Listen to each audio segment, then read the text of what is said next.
तो हेलो दोस्तों। तो ज्ञानदीप जीएस एकेडमी में आपका स्वागत है।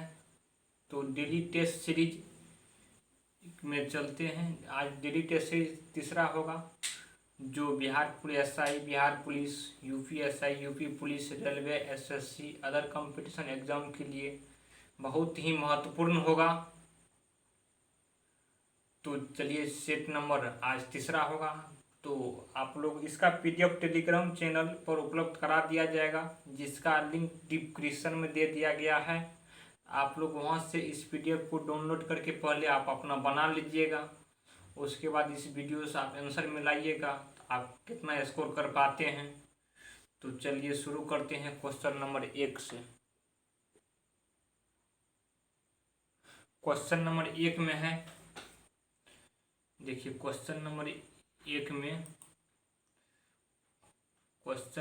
में देखिए क्वेश्चन नंबर 1 में है, निम्नलिखित में से किसने बंगाल के विभाजन के विरोध में हुए आंदोलन का नेतृत्व किया था।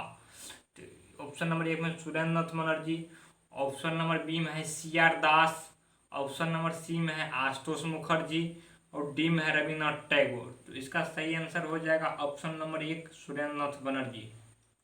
CR दास का बात करते हैं तो इन्होंने और 1 जनवरी 1923 ईस्वी को स्वराज पार्टी का स्थापना किया था, जिसमें अध्यक्ष CR दास थे और महासचिव मोतीलाल नेहरू थे। और रविन्द्रनाथ टैगोर को प्रथम भारतीय जिन्हें नोबेल पुरस्कार दिया गया था 1913 ईस्वी में, रविन्द्रनाथ टैगोर ही थे। तो क्वेश्चन नंबर 2 में देखिए, क्वेश्चन नंबर 2 में है, संविधान का निम्न में से कौन सा संशोधन केंद्र तथा राज्य के मंत्री अधिकतम सीमित करता है। यानी कह रहा है कि कौन सा राज्य में मंत्री परिषद के मंत्रियों का अधिकतम स्थान यह सीमित करता है। तो इसका सही आंसर हो जाएगा ऑप्शन नंबर सी। 51वां संविधान संशोधन के तहत यह निर्धारित किया गया था कि निम्न सदन यानी लोकसभा के सदस्य और विधानसभा के सदस्य का 15% से अधिक व्यक्ति मंत्री नहीं बन सकते हैं। यह 51वां संविधान संशोधन के तहत ही प्रावधान किया गया था। 57वां संविधान संशोधन 2011 में दो सहकारी समिति को जोड़ा गया, सहकारी समिति को जोड़ा गया।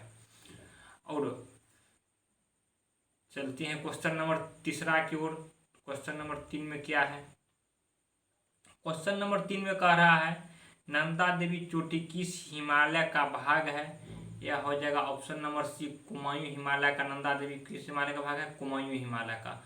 देखिए हिमालय की लंबाई कुल है 2400 मीटर। हिमालय की लंबाई कितना है कुल, देख लीजिए। हिमालय की लंबाई हो जाएगा टोटल, हिमालय की लंबाई टोटल हो जाएगा 2400 किलोमीटर। 2400 किलोमीटर। तो पंजाब हिमालय का देखिए विस्तार कहाँ से कहाँ है, नदी के संदर्भ में देखना है, नदी के। तो पहले हो जाएगा सिंधु से सतलज, सिंधु नदी से सतलज, फिर हो जाएगा सतलज से, ये हो गया एगो पंजाब हिमालय। फिर हो जाएगा सतलज से हो जाएगा आपको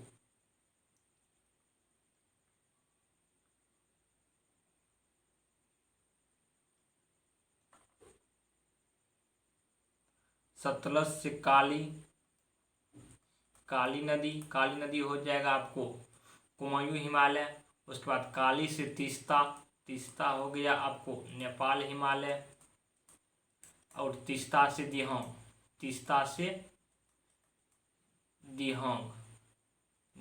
हो गया ये असम हिमालय। देखिए सिंधु से सतलज हो गया आपको पंजाब हिमालय। सतलज से काली हो गया आपको कुमायूं हिमालय। काली से तीस्ता हो गया नेपाल हिमालय। और तीस्ता से दिहांग हो गया असम हिमालय। इनमें सबसे अधिक लंबा जो होता है, सबसे अधिक लंबाई है नेपाल हिमालय की। नेपाल हिमालय की लंबाई है आपको 800 किलोमीटर। उसके बाद हो जाएगा आपको नेपाल हिमालय की लंबाई सबसे अधिक है, नेपाल हिमालय की लंबाई हो गया 800 किलोमीटर। इसमें सबसे अधिक लंबा कौन सा हिमालय है? नेपाल हिमालय। तो एक नंदा देवी जो है कुमायूं हिमालय का भाग है, नंदा देवी कुमायूं हिमालय के अंतर्गत आता है। चलिए क्वेश्चन नंबर अब आगे नेक्स्ट की तरफ देखते हैं। क्वेश्चन नंबर 4 में है, किस राज्य में बौद्ध स्थल तमो मठ स्थित है? तो यह हो जाएगा आपको हिमाचल प्रदेश में। हिमाचल प्रदेश में बौद्ध स्थल है जो तमो मठ हिमाचल प्रदेश में स्थित है। क्वेश्चन नंबर 5 में देखिए, क्वेश्चन नंबर 5 में महासागर और समुद्र में ज्वार भाटाएं किसके कारण होता है? क्वेश्चन नंबर 5 में है महासागर और समुद्र में ज्वार भाटाएं किसके कारण होता है? ऑप्शन नंबर 1 में है सूर्य का गुरुत्वीय बल, चंद्रमा का गुरुत्वीय बल और पृथ्वी का अपकेंद्रीय बल। तो इसमें से सभी के कारण जो है समुद्र में या महासागर में ज्वार भाटाएं उत्पन्न होती हैं। इनमें से इनका सही आंसर हो जाएगा ऑप्शन नंबर डी 1, 2 और 3। सूर्य का गुरुत्वीय बल, चंद्रमा का गुरुत्वीय बल और पृथ्वी का अपकेंद्र बल के कारण ही समुद्र में ज्वार भाटाएं उत्पन्न होती है। देखिए 6 नंबर प्रश्न में है, संविधान के किस संशोधन में लोकसभा के सदस्य की संख्या 525 से बढ़ाकर 545 कर दिया गया? इसका सही आंसर आपको हो जाएगा 31वां संविधान संशोधन। 31वां संविधान संशोधन। अच्छा आप लोग ये बताइए, लोकसभा में 500 सीट, लोकसभा में सीट 500 से 525 किस संविधान संशोधन के तहत किया गया? किस संविधान संशोधन के तहत किया गया? 500 से लोकसभा में सीट 500 से 525 किस संविधान संशोधन के तहत किया गया? इसका आंसर आप लोग बताइएगा कमेंट करके। चलिए क्वेश्चन नंबर 7 में है, दूसरी योजना यानी पंचवर्षीय योजना की गप कर रहा है, दूसरी योजना में किसको प्राथमिकता दी गई थी? इसका सही आंसर हो जाएगा ऑप्शन नंबर सी भारी उद्योग को, भारी उद्योग को। क्वेश्चन नंबर 8 में है सुमेलित करने वाला। क्वेश्चन नंबर 8 में सुमेलित करना, किसान सम्मान निधि योजना कब शुरू हुआ? ये हो जाएगा 2019। गरीब कल्याण रोजगार अभियान ये हो जाएगा 2020। आयुष्मान भारत योजना हो जाएगा 2018। उड़ान योजना हो जाएगा 2017। तो इसका देखिए आंसर मिलाइए, 1 का 2, 2 1 2 1 3 4, 2 1 3 4 ऑप्शन नंबर बी में है। तो ये सही आंसर हो जाएगा ऑप्शन नंबर बी। 9 नंबर में है, 9 नंबर में बिहार विधानसभा में अनुसूचित जनजाति के लिए आरक्षित सीट कितनी है? बिहार विधानसभा में कुल सीट की संख्या कितना है? तो ये हो जाएगा 243। तो इसमें देखिए कितना है, एससी के लिए इसमें है 2 गो, एसटी के लिए 2 गो, एससी के लिए आपको हो जाएगा 38 टर्म और अनरिजर्व है आपको 203। तो एसटी के लिए 2 गो है, एसटी के लिए, एससी के लिए 38 गो है और 203 जो है ये अनरिजर्व है। तो इसका सही आंसर हो जाएगा ऑप्शन नंबर सी। 2 गो सीट जो है, एगो आता है कटिहार में जो है मनिहारी विधानसभा, एगो ये आता है, एगो भागलपुर साइड से कोई विधानसभा सीट है वो जो आता है, तो उसका नाम अभी याद नहीं है, तो हम देख करके आपको बता देंगे। तो आप लोग कमेंट करके बताइएगा। जो दूसरा जो एसटी के लिए आरक्षित सीट है, एगो तो कटिहार का मनिहारी है, दूसरा कौन है उसका आप लोग सर्च करके बताइएगा। क्वेश्चन नंबर 10 में है, मुगल शासक फर्रुख सैयद का राज्याभिषेक पटना में कब किया गया था? राज्याभिषेक पटना में कब किया गया था? देखिए इसका सही आंसर क्या होता है।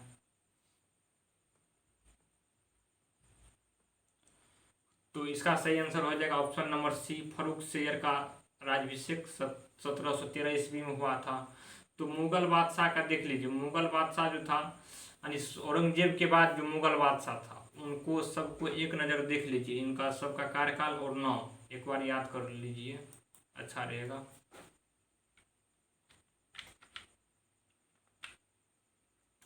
तो उनका सबका नाम और कार्यक्रम देख लीजिए। तो औरंगजेब के बाद आए थे बहादुर शाह प्रथम, बहादुर शाह प्रथम। बहादुर शाह के बाद हो जाएगा जहांदार शाह, जहांदार। उसके बाद फर्रुख सियर, फर्रुख सियर। उसके बाद हो जाएगा मोहम्मद शाह रंगीला, शॉर्ट में लिख देते हैं रंगीला। उसके बाद हो जाएगा अहमद शाह, अहमद शाह। उसके बाद हो जाएगा आलमगीर, आलमगीर द्वितीय। उसके बाद हो जाएगा शाह आलम द्वितीय, शाह आलम द्वितीय। उसके बाद शाह आलम द्वितीय। उसके बाद हो जाएगा अकबर द्वितीय, अकबर द्वितीय। अकबर द्वितीय के बाद हो जाएगा बहादुर शाह द्वितीय, बहादुर शाह द्वितीय। बहादुर शाह द्वितीय को बहादुर शाह जफर भी कहा जाता था। देखिए औरंगजेब के बाद जो था मुगल बादशाह बहादुर शाह से शुरू हुआ है और बहादुर शाह पर खत्म हुआ है। तो इसको याद देखिए, पहले इसका कार्यकाल लिख देते हैं आपको। इसका कार्यकाल हो जाएगा 1707 से लेकर के 1712। जहांदार शाह का हो जाएगा 1712 से 1713। फर्रुख सियर का हो जाएगा 1713 से 19। रंगीला का हो जाएगा 19 से 48। अहमद शाह का हो जाएगा 1748 से 54। आलमगीर का हो जाएगा 1754 से 59। आलम द्वितीय का हो जाएगा 1759 से 1806। अकबर द्वितीय का हो जाएगा 1806 से 1837। इस बहादुर शाह द्वितीय का हो जाएगा 1837 से 1857। तो देखिए औरंगजेब के बाद जो आए मुगल बादशाह उसमें बहादुर शाह प्रथम बार आए और इसका अंतिम शासक कौन है? बहादुर शाह द्वितीय। देखिए बहादुर शाह शुरू किए बहादुर शाह प्रथम, अंतिम हुआ बहादुर शाह द्वितीय से। इसमें याद करिएगा कैसे। जहांदार शाह 12 से 13 रहा, इसको लंपट मूर्ख कहा जाता है। जहांदार शाह को लंपट मूर्ख कहा जाता है। फर्रुख सियर को घृणित कायर कहा जाता है, घृणित कायर कहा जाता है। और मोहम्मद शाह रंगीला को तो रंगीला कहा ही जाता है। देख लीजिए यहाँ तक याद हो जाएगा। उसके बाद देखिए अहमद शाह 48 से 54। उसके बाद देखिए जो है सब द्वितीय ये है, आलमगीर द्वितीय, शाह आलम द्वितीय, अकबर द्वितीय और बहादुर शाह द्वितीय। यही अकबर द्वितीय है जो राजा राम मोहन राय को राजा की उपाधि दिया था, राजा राम मोहन राय को राजा की उपाधि दिया था। इसका कार्यकाल एक नज़र देख लीजिएगा, उसके बाद आप लोग बुक से भी देख लीजिएगा। तो चलिए फिर नेक्स्ट क्वेश्चन की ओर चलते हैं। नेपाल के तीसरे उपराष्ट्रपति कौन बने हैं? नेपाल के तीसरे राष्ट्रपति कौन बने हैं? इसका सही आंसर हो जाएगा आपको Ram Sahay Prasad Yadav, option number D. Question number 12 में है, टाइम मैगजीन द्वारा वर्ष 2030 में जारी दुनिया के महानतम स्थल की सूची में भारत के किन स्थानों को शामिल किया गया है? इसका सही आंसर हो जाएगा आपको मयूरभंज और लद्दाख दोनों को शामिल किया गया, इसलिए इसका सही आंसर हो जाएगा option number C, option number C. Question number 13 का है प्रक्षेप गति करते हुए पिंड का प्रक्षेप पथ परवलयाकार होता है। तो देखिए जब इसका वेग बहुत अधिक हो, ये तो गलत है।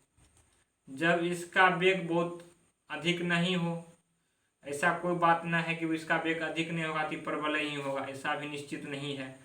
जब इसके द्वारा तय की गई ऊंचाई अधिकतम हो, ये भी कोई जरूरी नहीं है, इसीलिए इसका सही आंसर हो जाएगा option number D. Question number 14 में देखिए क्या है। क्वेश्चन नंबर 14 में है न्यूटन के गति के नियम उन वस्तुओं के लिए सत्य नहीं है जो जो एक नंबर में है विश्राम में हो, मंद गति कर रही हो, उच्च वेग से गति कर रही हो, प्रकाश के वेग के तुल्य वेग से गति कर रही हो। तो इसका सही आंसर हो जाएगा ऑप्शन नंबर डी। इसके लिए न्यूटन के गति के नियम नहीं है। जो प्रकाश के वेग के तुल्य यानी प्रकाश के वेग के बराबर गति से गति कर रहा हो वो इसका न्यूटन के नियम से संबंधित नहीं होगा। तो क्वेश्चन नंबर 15 में देखिए, क्वेश्चन नंबर 15 है ऑक्सीकरण प्रतिक्रिया में निम्नलिखित में से क्या होता है। ऑक्सीकरण प्रतिक्रिया में निम्नलिखित में से क्या होता है। तो इसका ट्रिक होता है वो आपको बता देते हैं। पहले इसका आंसर आपको बता देते हैं। इसका सही आंसर आपको हो जाएगा ऑप्शन नंबर बी, इलेक्ट्रॉन की कमी। 15 का सही आंसर हो जाएगा ऑप्शन नंबर बी, इलेक्ट्रॉन की कमी। देखिए इसमें जो जिस तरह से हम याद रखे हैं उसका ट्रिक जो होता है हम आपको बताते हैं, एक बार ध्यान दीजिएगा।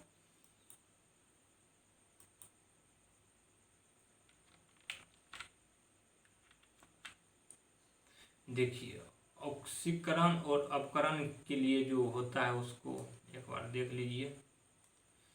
इसका देखिए ऑक्सीकरण के लिए ऑक्सीकरण और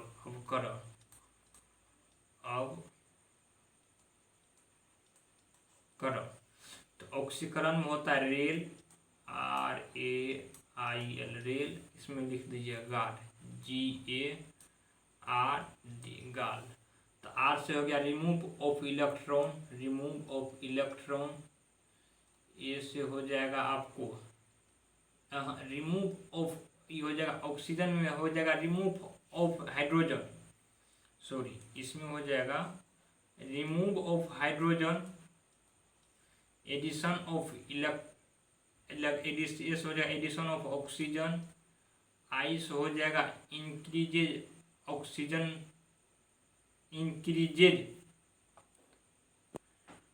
आई से हो जाएगा आपको इंक्रीजेज ऑक्सीकरण संख्या, ऑक्सीकरण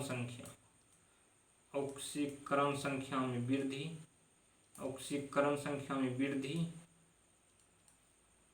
वृद्धि, एल से हो जाएगा लॉस ऑफ इलेक्ट्रॉन, इसमें अपकरण के लिए क्या होता है, इसमें होता है गेन ऑफ इलेक्ट्रॉन, उसमें लॉस ऑफ इलेक्ट्रॉन है तो इसमें गेन ऑफ इलेक्ट्रॉन का जुड़ना, इस एडिशन ऑफ हाइड्रोजन का जुड़ना, उसके बाद रिमूव ऑफ ऑक्सीजन का हटना, डिक्रीजेज ऑफ ऑक्सीकरण संख्या, डिक्रीज यानी ऑक्सीकरण संख्या का घटना, ऑक्सीकरण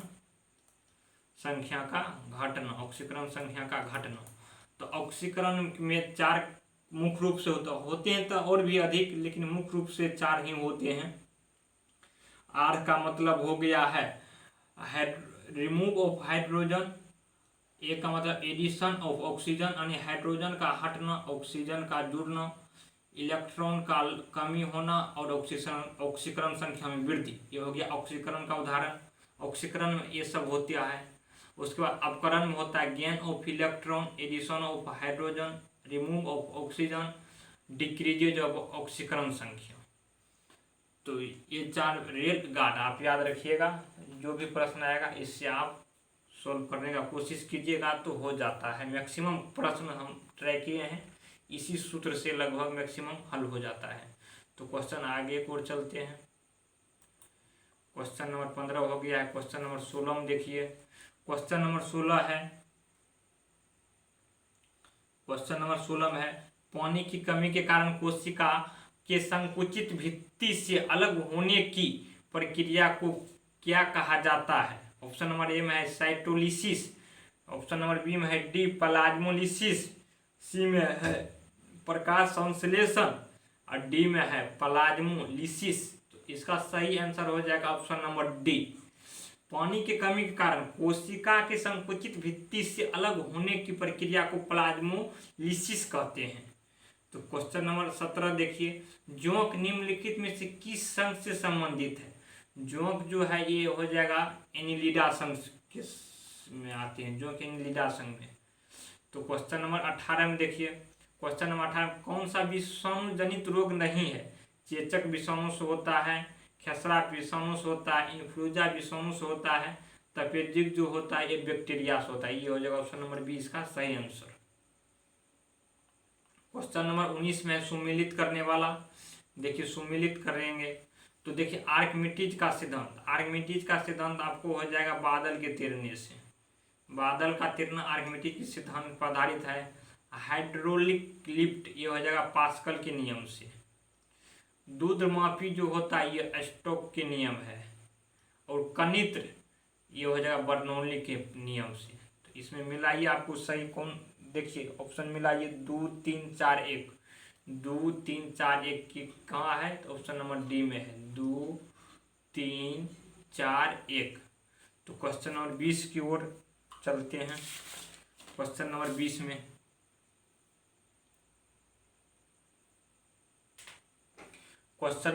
में देखिए क्वेश्चन नंबर 20 में है निम्नलिखित में से कौन सा युग सुमेलित है। तो देखिए इसमें इसको काट दीजिए, मिसप्रिंट है, मोस्टली मिसप्रिंट हो गया है। तो क्वेश्चन नंबर 20 में इसका सही आंसर आपको हो जाएगा ऑप्शन नंबर बी। न्यूट्रॉनों की खोज पोली ने किया था। प्रोटॉन की खोज चैडविक नहीं किया है। प्रोटॉन की खोज आप जानते हैं गोल्डस्टीन किया है, गोल्डस्टीन। प्रोटॉन की खोज गोल्डस्टीन किया है। मेसोन का हो जाएगा युकावा, मेसोन का युकावा। न्यूट्रॉन का चैडविक, न्यूट्रॉन का खोज किसने किया, चैडविक। रदरफोर्ड किसका खोज किया है, रदरफोर्ड नाभिक का खोज किया है। तो इसीलिए इसका सही आंसर हो जाएगा ऑप्शन नंबर बी, 20 का ऑप्शन नंबर बी हो गया। तो चलिए क्वेश्चन नंबर 21 में क्या कहता है। क्वेश्चन नंबर 21 में भारत का पहला स्वदेशी 4 पैरों वाला रोबोट और पहनने योग्य एक्सोस्केलेटन किस कंपनी ने विकसित किया। तो इसका सही आंसर हो जाएगा आपको ऑप्शन नंबर 1 स्वयं रोबोटिक्स ने किया। Tennis tournament Indian Wells Master 2023 में पुरुष एकल का खिताब किसने जीता। इसका सही आंसर हो जाएगा ऑप्शन नंबर सी नोवाक जोकोविच। क्वेश्चन नंबर 23 में देखिए क्या है। क्वेश्चन नंबर 23 में है जब सर्वोच्च न्यायालय किसी व्यक्ति अथवा संस्था को उसके दायित्व के निर्वहन हेतु लेख जारी करता है तो उसे क्या कहा जाता है। उत्प्रेषण, अधिकार परीक्षा, बंदी प्रत्यक्षीकरण, परमादेश। तो इसका सही आंसर हो जाएगा ऑप्शन नंबर बी परमादेश।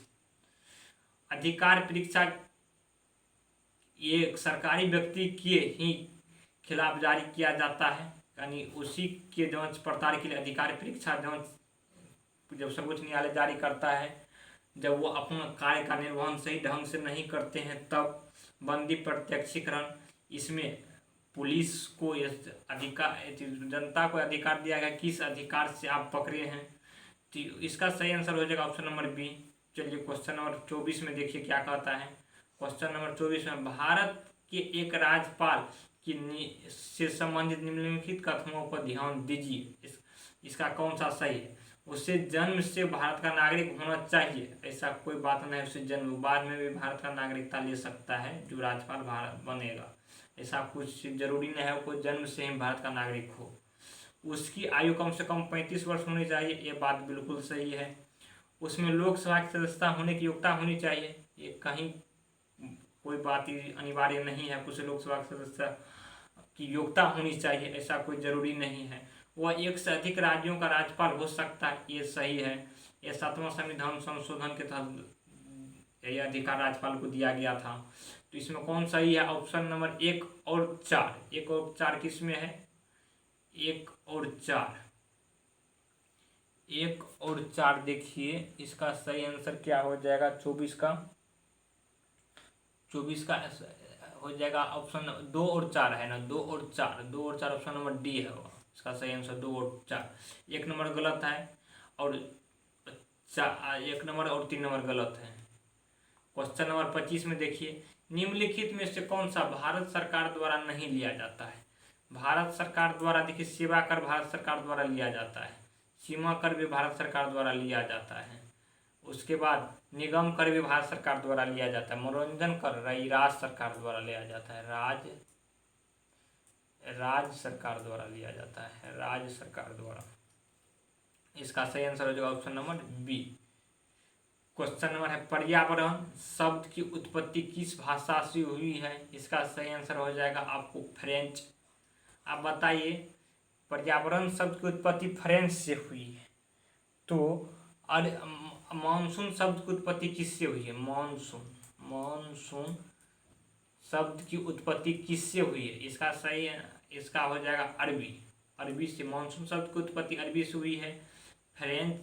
पर्यावरण की उत्पत्ति फ्रेंच से हुई है। क्वेश्चन नंबर 27 में देखिए, निम्नलिखित में से कौन उद्दीपक फसल है? उद्दीपक फसल आपको हो जाएगा, इसका सही आंसर ऑप्शन नंबर डी होगा, चाय में उद्दीपक पदार्थ पाया जाता है। क्वेश्चन नंबर 28 देखिए, क्वेश्चन नंबर 28 है, निम्नलिखित में से कौन सा क्षेत्राधिकार विजयनगर के शासक और बहमनी के सुल्तान के मध्य विवाद का विषय नहीं था? इसमें देखिए, कृष्णा तुंगभद्रा का द्वाब ये था, इस दोनों के बीच में द्वाब को लेकर के दोनों के बीच में विवाद होता था। गोदावरी कृष्णा का डेल्टा, इसको लेकर भी दोनों के बीच में विवाद था। मराठवाड़ा का कोंकण आदि क्षेत्र, इसके लिए भी दोनों के बीच में विवाद था। तो इसका सही आंसर हो जाएगा आपको वारंगल के क्षेत्र के लिए दोनों साम्राज्य के बीच कोई विवाद नहीं था। क्वेश्चन नंबर 29 देखिए, 1857 में अंग्रेजी साम्राज्य के विरुद्ध पंजाब में किसने सशस्त्र विद्रोह किया था? इसका सही आंसर हो जाएगा नामधारी सिखों ने। इसका सही आंसर हो जाएगा option number B. Question number 30 में देखिए, क्वेश्चन नंबर 30 में है, भारत में जब क्रिप्स मिशन आया उस समय भारत के वायसराय कौन थे? इसमें सबका कार्यकाल देख लीजिए। लॉर्ड विलिंगटन है, इसका कार्यकाल बहुत पहले है। एम हस्ट का हो जाएगा, इसका भी बहुत पहले था। बेबल का हो जाएगा आपको 1944 से 47 था। और लिनलिथगो जो था ये 1944 तक रहा, तो 44 तक रहा, तो इसी के समय में बेबल आया था। क्रिप्स मिशन कब आया? तो 1942 में आया। तो 1942 में आया, तो उस समय कौन वायसराय होंगे? तो 1942 में वायसराय होंगे आपको लिनलिथगो। क्वेश्चन नंबर 31 देखिए, किस राज्य सरकार ने 19 नए जिले और 3 नए प्रमंडल के गठन की घोषणा की? इसका सही आंसर हो जाएगा आपको ऑप्शन नंबर ए, राजस्थान में हाल ही में 19 नए जिले बनाने की और 3 नए प्रमंडल के गठन की घोषणा की है। क्वेश्चन नंबर 32 में देखिए, जम्मू कश्मीर में मेगा मॉल परियोजना शुरू करने वाला पहला स्वदेशी कंपनी कौन बनी है? इसका हो जाएगा सही आंसर एमआर। और क्वेश्चन नंबर 33 में देखिए, क्वेश्चन नंबर 33 में है, एक फ्यूज तार कैसा होना चाहिए? एक फ्यूज तार जो है, फ्यूज में जो तार का उपयोग करते हैं वो चालक होना चाहिए और निम्न गलनांक होना चाहिए। क्योंकि काहे कि जब भी परिपथ में अधिक धारा बहे तो वो तार बीच से गल जाए। निम्न गलनांक रहेगा तो जल्दी से गल जाएगा, जिससे घर में लगे उपकरण सुरक्षित रूप से बच सकता है। क्वेश्चन नंबर आप 34 की ओर चलते हैं।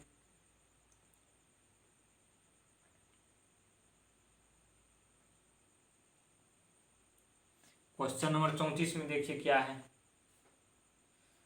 क्वेश्चन नंबर 34 में है, जब लघु पथ शॉर्ट सर्किट की दशा में घटित होती है तो परिपथ में धारा क्या होता है? परिपथ में धारा पर्याप्त रूप से बढ़ती है। इसका सही आंसर है option number C. Question number 35 है, शीशे के संचयन वाले सेल में किस अम्ल का प्रयोग किया जाता है? इसका सही आंसर आपको हो जाएगा ऑप्शन नंबर डी, सल्फ्यूरिक अम्ल का। क्वेश्चन नंबर 36 देखिए, क्वेश्चन नंबर 36 में है, निम्नलिखित में से कौन सा एक समंगी मिश्रण है? समंगी मिश्रण आपको हो जाएगा एथेनॉल और जल। एथेनॉल आप जिसको शराब कहते हैं और जल, ये दोनों समंगी मिश्रण है। क्वेश्चन नंबर 37 में वनस्पति जगत के सबसे बड़ा बीजोन, सबसे बड़े नर और मादा युग्मक और सबसे बड़ा वृक्ष पाया जाता है किस अनुकूल में सबसे बड़ा पाया जाता है? तो इसका सही हो जाएगा आपको अनावृत बीजी, ऑप्शन नंबर सी इसका सही आंसर हो जाएगा अनावृत बीजी। क्वेश्चन नंबर 38 में केंचुए का उत्सर्जी अंग क्या है? केंचुए का उत्सर्जी अंग आपको हो जाएगा नेफ्रिडिया। क्वेश्चन नंबर 39 में है, न्यूरॉन इकाई है। न्यूरॉन किसकी इकाई? न्यूरॉन आपको हो जाएगा तंत्रिका तंत्र की इकाई न्यूरॉन है। और 40 में है, निम्नलिखित में से किस देश की मृत सागर के साथ भूमि सीमा नहीं लगती है? तो इसमें जॉर्डन का भूमि सीमा लगता है, फिलिस्तीन का लगता है, इजराइल का लगता है। इसका सही आंसर हो जाएगा ऑप्शन नंबर 1 लेबनान। लेबनान की मृत सागर के साथ सीमा नहीं लगती है। क्वेश्चन नंबर 41 देखिए, प्राकृतिक खेती पर अंतर्राष्ट्रीय सम्मेलन 2023 का उद्घाटन किसने किया? इसका सही आंसर हो जाएगा आपको Anusuiya Uikey, option number 1। Question number 42 है, किस राज्य में पहली बार इलेक्ट्रिक इंजन से चलने वाली रेलगाड़ी चलेगी? तो इसका सही आंसर आपको हो जाएगा मेघालय, ऑप्शन नंबर डी।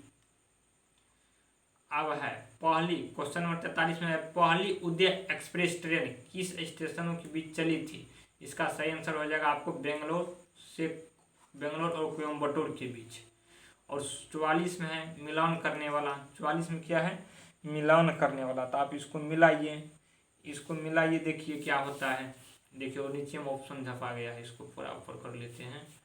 इसको देखिए, गद्दी, गद्दी जो है इसका ये हो जाएगा आपको हिमाचल प्रदेश में है। खांसी हो जाएगा आपको मेघालय में, खांसी मेघालय में। उसके बाद देखिए टोडा जो है, टोडा आपको हो जाएगा तमिलनाडु में। और नग्गा जो है ये हो जाएगा मणिपुर। ऑप्शन नंबर देखिए मिलाइए, 2 4 1 3, 2 4 1 3 कहाँ है? ऑप्शन नंबर डी में है। ऑप्शन नंबर डी इसका सही आंसर हो जाएगा, ऑप्शन नंबर डी। आप कह रहा है क्वेश्चन नंबर 45 में, कर्मन लोक नृत्य भारत के किस राज्य में प्रचलित है? कर्मन लोक नृत्य आपको हो जाएगा इसका ऑप्शन नंबर 1 छत्तीसगढ़ में प्रचलित है। नेशनल एकेडमिक, छत्तीसगढ़ इसका आंसर होगा, Chhattisgarh. National academy of agriculture research management स्थित है। इसका सही आंसर 46 का सही आंसर आपको हो जाएगा हैदराबाद, हैदराबाद में स्थित है। और 47वां, यूनिक्स कप किस खेल से संबंधित है? यूनिक्स कप किस खेल से संबंधित है? इसका सही आंसर हो जाएगा आपको बैडमिंटन। कौन से संबंधित? बैडमिंटन से है। और चलिए क्वेश्चन नंबर इधर 48 में है, अंतर्राष्ट्रीय प्रसन्नता यानी खुशी दिवस 2023 कब मनाया गया? इसका सही आंसर हो जाएगा 20 मार्च को। कब? 20 मार्च को। क्वेश्चन नंबर 49 में है, रंगोली बिहू असम के प्रमुख त्योहार में से एक है जिसे डैश महीने में मनाया जाता है? इसे मनाया जाता है अप्रैल के महीने में। और क्वेश्चन नंबर 50 में, खारे जल को पीने लायक जल में परिवर्तित करने के लिए राष्ट्रीय महासागर प्रौद्योगिकी संस्थान द्वारा हरित उत्सर्जन मुक्त विलवनीकरण संयंत्र कहाँ स्थापित किया जाएगा? इसका सही आंसर हो जाएगा ऑप्शन नंबर बी, लक्षद्वीप। अब जो है ऑनलाइनर क्वेश्चन कुछ लाए हैं जिसको आप लोग देखिए और इसका जवाब दीजिएगा। आपको हम 5 सेकंड का समय देंगे, उसके बाद हम उसका आंसर बताएंगे, तो आप लोग ध्यानपूर्वक देखिएगा। देखिए आज विटामिन से संबंधित जितना भी प्रश्न बन सकता है वो सब को हम एक जगह करके पेज पर लिख करके आप लोग के लिए लाए हैं।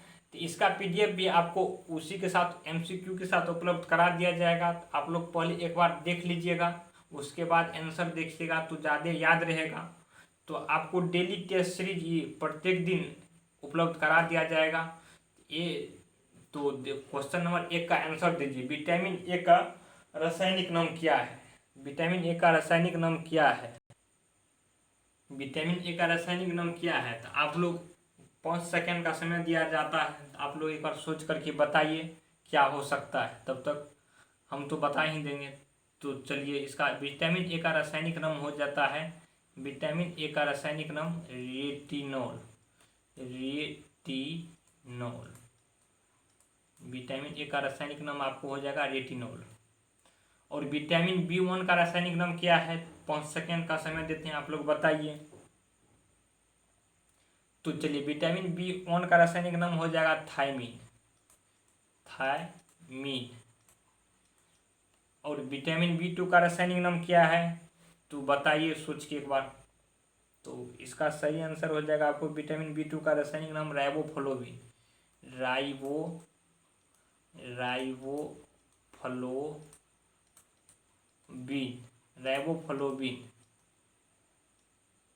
और विटामिन B3 का रासायनिक नाम क्या है?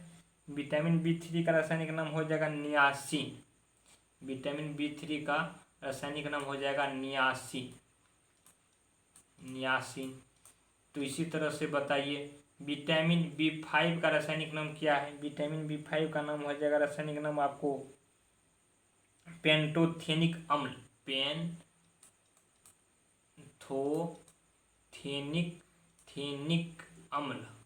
पेंथोथेनिक अम्ल। और विटामिन B6 का रासायनिक नाम क्या है? विटामिन B6 का रासायनिक नाम आपको हो जाएगा, विटामिन B6 का रासायनिक नाम हो जाएगा आपको पायरिडोक्सिन।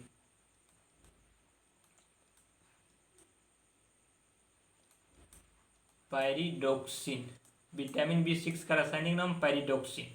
और विटामिन 7 को विटामिन H भी कहा जाता है। इसका रासायनिक नाम आपको हो जाएगा बायोटीन। विटामिन B7 को बायोटीन भी कहते हैं। और इसी तरह से देखिए विटामिन से संबंधित सारा प्रश्न एक ही जगह पर कर दिए हैं, आप लोग को याद करने में असुलता होगा। तो विटामिन B9 का रासायनिक नाम, विटामिन B9 का रासायनिक नाम आपको हो जाएगा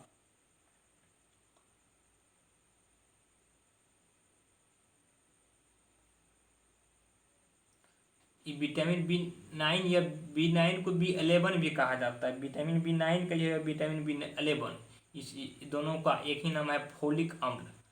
कोई बुक विटामिन B9 लिखता है तो कोई बुक विटामिन B11 लिखता है। तो ये दोनों को सम्मिलित रूप से फोलिक अम्ल कहा जाता है।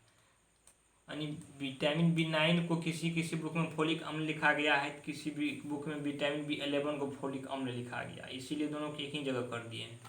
और विटामिन B12 का रासायनिक नाम हो जाएगा, विटामिन B12 का रासायनिक नाम होगा साइनोकोबालामिन।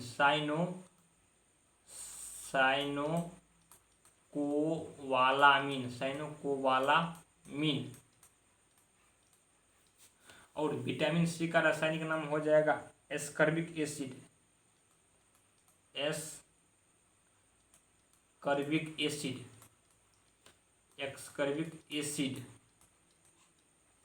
विटामिन D का रासायनिक नाम हो जाएगा कैल्सीफेरोल।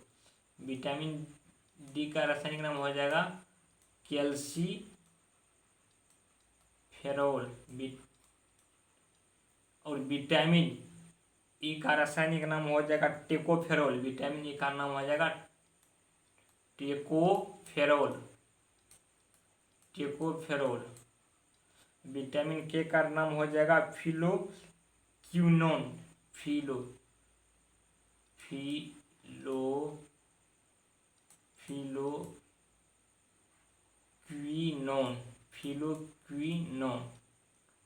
फिलोक्विनोन।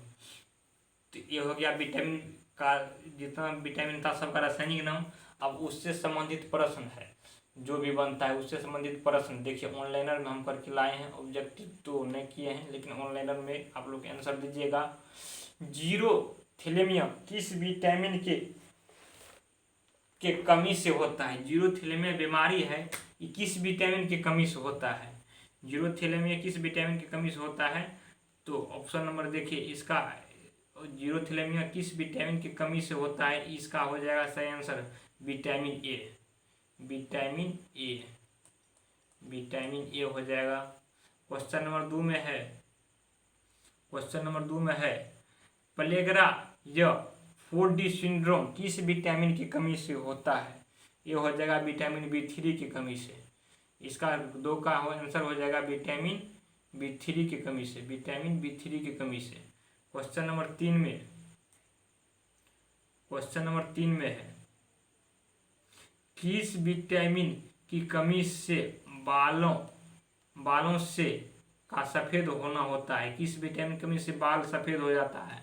और इसी विटामिन की कमी से बाल गिरता भी है। यह हो जाएगा आपको विटामिन B7।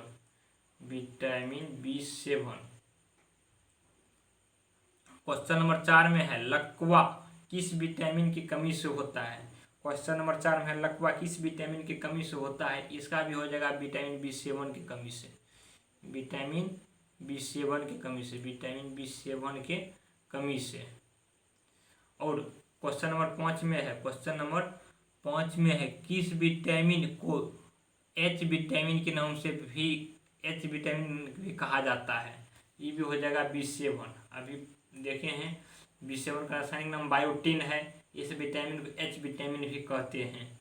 क्वेश्चन नंबर 6 है, क्वेश्चन नंबर 6 में है एनीमिया। एनीमिया एक बीमारी है जो खून की कमी के कारण होता है। किस किस विटामिन की कमी से होता है? यानी इसमें एनीमिया की कमी मुख्य रूप से 3 विटामिन होता है। क्वेश्चन नंबर विटामिन 6, 11 और 12, विटामिन 6, 11 और 12 ये तीनों की कमी से एनीमिया रोग उत्पन्न होता है। जगह नहीं है इसीलिए हम नहीं थोड़ा लिख पाते हैं। अगली बार से जो लाएंगे उसमें ये बात का ध्यान रखा जाएगा कि कम से कम स्पेस थोड़ा रखा जाए, जिससे कि लिख देंगे तो देखने से ज़्यादा आंसर याद होता है। तो क्वेश्चन नंबर 7 में है, क्वेश्चन नंबर 7 में बच्चों में रिकेटस किस विटामिन की कमी से होता है? इसका सही आंसर हो जाएगा विटामिन डी। और वयस्क में ऑस्टियोमलेसिस किस विटामिन की कमी से होता है? इसका सही आंसर हो जाएगा विटामिन डी। क्वेश्चन नंबर 9 में है किस विटामिन की कमी से जनन शक्ति का कम होता है, यानी जनन क्षमता कम जाता है, तो वो हो जाएगा विटामिन ई की कमी से। क्वेश्चन नंबर 10 में है किस विटामिन की कमी से रक्त का थक्का नहीं बनता है? रक्त जो थक्का नहीं बनता है इसका सही आंसर हो जाएगा विटामिन आपको के, विटामिन के, विटामिन के की कमी से रक्त थक्का नहीं बनता है, विटामिन के की कमी से रक्त थक्का नहीं बनता है। और क्वेश्चन नंबर 11 में मछली के लीवर ऑयल में पाया जाता है कौन सा विटामिन? मछली के लीवर ऑयल में विटामिन डी और विटामिन ए दोनों पाया जाता है। मछली के लीवर ऑयल में विटामिन डी और ए दोनों पाया जाता है। क्वेश्चन नंबर 12 में बॉयल ऑफ विटामिन सी किसे कहा जाता है? यानी विटामिन सी का सबसे ज़्यादा स्रोत किस में होता है वही कह रहा है। बॉयल ऑफ विटामिन सी किसे कहा जाता है? ये हो जाएगा आंवला को, आंवला को। बॉयल ऑफ विटामिन किसको कहा जाता है? आंवला को कहा जाता है, आंवला को, आंवला को, आंवला को बॉयल ऑफ विटामिन कहा जाता है। और क्वेश्चन नंबर 13 में स्कर्वी किस विटामिन की कमी से होता है? स्कर्वी जो होता है विटामिन सी की कमी से स्कर्वी होता है, विटामिन सी की कमी से स्कर्वी होता है। और क्वेश्चन नंबर 14 में है एकमात्र विटामिन जिसे हार्मोन के नाम से भी जाना जाता है। इस 14 का हो जाएगा विटामिन डी। विटामिन डी एकमात्र विटामिन है जिसे हार्मोन के नाम से भी जाना जाता है। क्वेश्चन नंबर 15 में है प्रजनन विटामिन के नाम से जाना जाता है। प्रजनन विटामिन के नाम से किसे जाना जाता है? प्रजनन विटामिन के नाम से विटामिन ई को जाना जाता है। प्रजनन विटामिन के नाम से विटामिन ई को जाना जाता है, विटामिन ई को। चलिए क्वेश्चन नंबर और है, क्वेश्चन नंबर विटामिन से संबंधित जितना है प्रश्न कम से कम उसको आज कर लेते हैं, उसके बाद वो जो सूत्र वाला हो जाएगा उसको कल बताएंगे।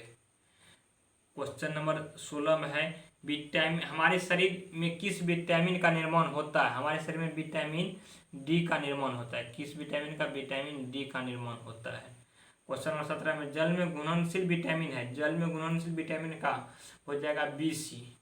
BC विटामिन जल में घुलनशील है। इसका ट्रिक होता है WBC। WBC एक रक्त का प्रकार है। W का मतलब यहाँ हो गया वाटर और BC यानी वाटर में घुलनशील है BC विटामिन। और क्वेश्चन नंबर देखिए, क्वेश्चन नंबर 18 में है वसा में घुलनशील विटामिन कौन है? वसा में घुलनशील विटामिन आपको हो जाएगा वसा में घुलनशील विटामिन ADK, ये वसा में घुलनशील विटामिन है। और BC विटामिन जल में घुलनशील है। एकमात्र विटामिन जिसमें कोबाल्ट पाया जाता है वो हो जाएगा vitamin B12, vitamin B12, vitamin B12। तो विटामिन से संबंधित प्रश्न आज करवा दिए हैं। उसके बाद बच गया है आपको इस सूत्र वाला डेली टेस्ट सीरीज की टेस्ट नंबर 4 में करा देंगे। इसको आप लोग एक बार देख लीजिएगा, उसके बाद बनाने का कोशिश कीजिएगा। उसके बाद इस सूत्र वाला आपको बता देंगे टेस्ट नंबर 5 में। तो चलिए, तो आज का वीडियो यहीं तक रहने देते हैं। तो आज की सेवा समाप्त यहीं पर करते हैं। जय हिंद, जय भारत।